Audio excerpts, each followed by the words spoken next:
Hi everyone, Mattheas here.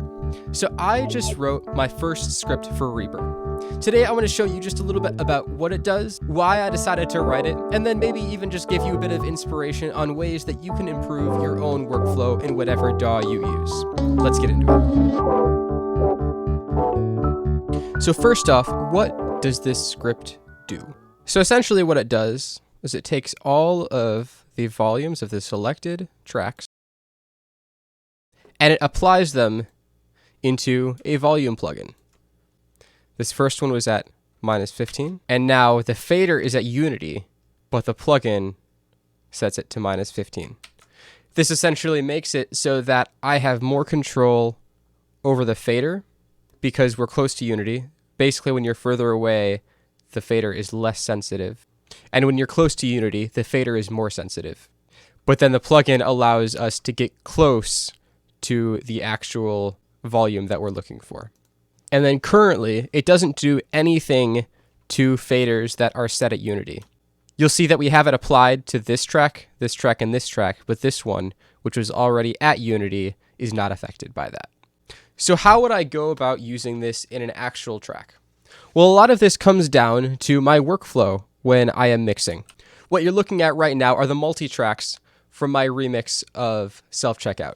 So right now, everything's normalized, and I've taken the faders all down to -infinity. To start my mix here, I'm going to take up the fader on my kick, one of the most important elements.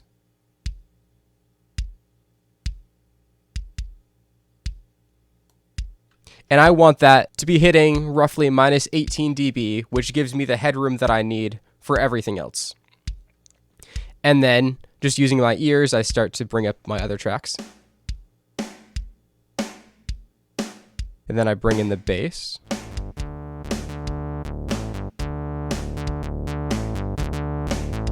And then I bring up the piano.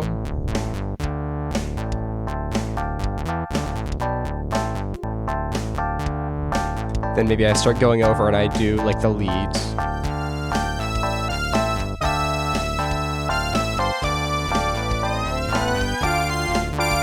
And then I can just take all of these guys. I can press my hotkey, which I have assigned to Shift-V. Boom. You don't even hear a difference because we're applying the same gain. But now, it's as if this is the volume that they came in at in the first place. So then I might decide that I need to make some fine-tune adjustments to this, like the snare maybe isn't loud enough. Now, of course, that's maybe too loud for the actual mix. But you get the idea. We're putting the faders in the range where they're going to do best. And we're doing so in a way that's non-destructive and gives the most flexibility overall. Okay, hopefully that gave you some ideas on ways that you can improve your own workflow in whatever DAW you use.